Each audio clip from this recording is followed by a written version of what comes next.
టీ9 న్యూస్కు స్వాగతం. నిజామాబాద్ జిల్లా సిరికొండ మండలంలో 10వ తరగతి పబ్లిక్ పరీక్షలు మార్చి 14 నుంచి ఏప్రిల్ 16 వరకు నిర్వహించనున్నట్లు మండల విద్యాధికారి రాములు తెలిపారు. ప్రభుత్వం పరీక్షల మధ్య గ్యాప్ ఇవ్వడంతో విద్యార్థులు మరింతగా చదువుకునే అవకాశం కల్పించిందన్నారు. సిరికొండ మండలంలోని Sirikonda model school, Valgot colony, Kondapur కేంద్రాల్లో మొత్తం 696 మంది విద్యార్థులు పరీక్షలకు హాజరు కానున్నారు. ప్రతి సెంటర్లో అన్ని రకాల సౌకర్యాలు కల్పించినట్లుగా అధికారులు చెబుతున్నారు. వాటితో పాటు విద్యార్థులు ప్రశాంతమైన వాతావరణంలో పరీక్షలు రాసి మండలానికి మంచి పేరు తీసుకురావాలని కూడా కోరుతున్నారు.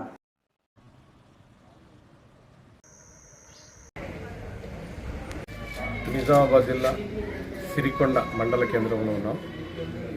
ఈ సంవత్సరం 10వ తరగతి పరీక్ష విధానంలో కొత్త మార్గదర్శకాలు తెచ్చారని మనం విన్నాం. ఈ కొత్త మార్గదర్శకాలు ఏ విధంగా ఉన్నాయి అనే దాని మీద ఎంఈఓ రాములు సార్ గారిని అడిగి తెలుసుకుందాం. అదేవిధంగా మనకు ఈ ఎగ్జామ్ జరిగే సెంటర్లు సిరికొండ మండల కేంద్రంలో ఎన్ని ఉన్నాయి, ఒక్కొక్క కేంద్రానికి ఎంతమంది విద్యార్థులు ఉన్న దాని మీద విషయాన్ని మనం రాములు సార్తో తెలుసుకుందాం. సార్ నమస్కారం. సార్ ఎంఈఓ రాములు సార్తో ఉన్నాం. సార్ ఇప్పుడు మనకు ఈ 10వ తరగతి పరీక్ష ఎగ్జామ్ ఈ కొత్త రూల్స్ వచ్చిందని విన్నాం. అది ఏ విధంగా ఉంది, అది విద్యార్థులకు కానీ వారి తల్లిదండ్రులకు కానీ మీ యొక్క మాటల్లో తెలియజేయండి.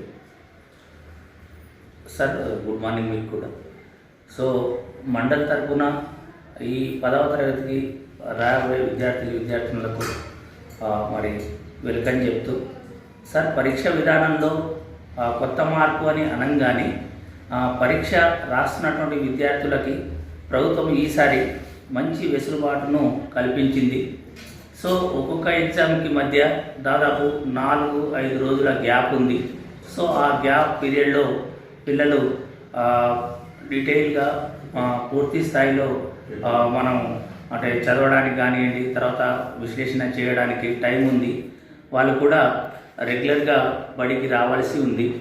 తర్వాత ముందున్నటువంటి వాళ్ళకు సంబంధించినటువంటి ఏవైతే మెటీరియల్స్ ఉన్నాయో, అభ్యాస దీపికలు, తర్వాత పాత పేపర్లు, వాటిని కూడా మేము మళ్ళీ పునర్చరణ చేసి ఏవైతే గ్రాండ్ టెస్ట్ 1, 2లు తర్వాత ఈ మొన్న సెట్ 2 పాత పేపర్ కూడా కండక్ట్ చేయడం జరిగింది.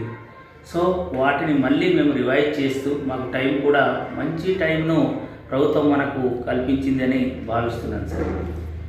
మనకు ఎగ్జామ్ ఏ డేట్ నుంచి చాలు అవుతుంది, ఏ డేట్కి ముగుస్తుంది, మన మండలంలో ఎన్ని సెంటర్లు ఉన్నాయి, సెంటర్కు ఎంతమంది ఉన్నారు? సార్ ఎగ్జామ్స్ వచ్చేసి మార్చి 14 నుంచి స్టార్ట్ అవ్వబోతున్నాయి. సో మనకు ఎండింగ్ వచ్చేసి ఇది మా ఏప్రిల్ 16 వరకు ఉంది. కానీ మనకు వచ్చేసి ఈ ఏప్రిల్ 13 నాడే కంప్లీట్ అవుతాయి. సో మన మండలంలో 4 సెంటర్లు ఉన్నాయి. వచ్చేసి సిరికొండ మండల కేంద్రము, తర్వాత మోడల్ స్కూలు, ఇంకా వాల్గోటు కళాను, జడ్పిహెచ్ఎస్ కొండూరు సార్. సో మా ఇక్కడ సిరికొండ సెంటర్కి వచ్చేసి 156 మంది విద్యార్థులు రాస్తున్నారు. మోడల్కి వచ్చేసి 280 మంది, వాల్గోట్కి వచ్చేసి 111, తర్వాత సిరికొండకి వచ్చేసి 149 మంది విద్యార్థిని స్టూడెంట్స్ రాయబోతున్నారు సార్ ఈసారి ఎగ్జామ్స్. సో ఈ సెంటర్లలో దాదాపు వాళ్ళకి కావాల్సినటువంటి ఫర్నిచర్ కానీ, తర్వాత వెంటిలేషన్, తర్వాత ఇంకా వాటర్ ఫెసిలిటీస్, టాయిలెట్స్, ఇంకా నెక్స్ట్ ఏదైతే వాళ్ళకు రావడానికి దూరం ఉన్న వాళ్ళకి ట్రాన్స్పోర్టేషను ఆయా హెచ్ఎంలై కూడా మాట్లాడడం జరిగింది. సో పిల్లలకి ఎటువంటి ఇబ్బందులు కాకుండా ప్రశాంత వాతావరణంలో ఎగ్జామ్స్ మంచి వాతావరణంలో రాయాలని అన్ని అవకాశాలు, అన్ని ఫెసిలిటీస్ కల్పించబోతున్నాం సార్. మళ్ళీ సెంటర్ల అక్కడ కూడా సీసీ కెమెరాల ఏర్పాటు ఉంది. తర్వాత హెల్త్ అండ్ హైజీన్ కొరకు కూడా పర్మనెంట్ అక్కడ ఆయాలను నియమించాలని ప్రభుత్వం ఆదేశించడం జరిగింది. దాంతోపాటు 144 సెక్షన్ కూడా అమలు చేస్తున్నాం సార్.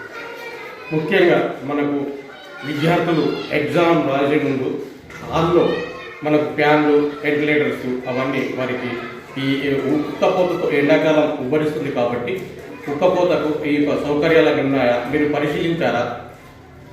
సార్ 4 సెంటర్లలో ఆయా సిఎస్లు డిపార్ట్మెంటల్ ఆఫీసర్లను కూడా అపాయింట్ చేయడం జరిగింది. మేము వాటిని వ్యక్తిగతంగా పరిశీలించడం జరిగింది. ప్రతి క్లాస్ రూమ్లో వెంటిలేషన్ బాగా ఉండేటటువంటి క్లాస్ రూమ్ని సెలెక్ట్ చేసుకోవడం జరిగింది. ఫ్యాన్లు, తర్వాత వాళ్ళకు ఉన్నటువంటి ఫర్నిచరు, ఏ విద్యార్థులు కూడా గ్రౌండ్ పైన కూర్చోకుండా వేరే డెస్కుల ఏర్పాటు చేయడం జరిగింది సార్. సార్, ఇప్పుడు మీరు ఈ పరీక్ష విధానం గురించి విద్యార్థి తల్లిదండ్రులకు మన యొక్క సిరికొండ ఎంఈఓ రాములు సార్ వివరించారు. T9 news Nizamabad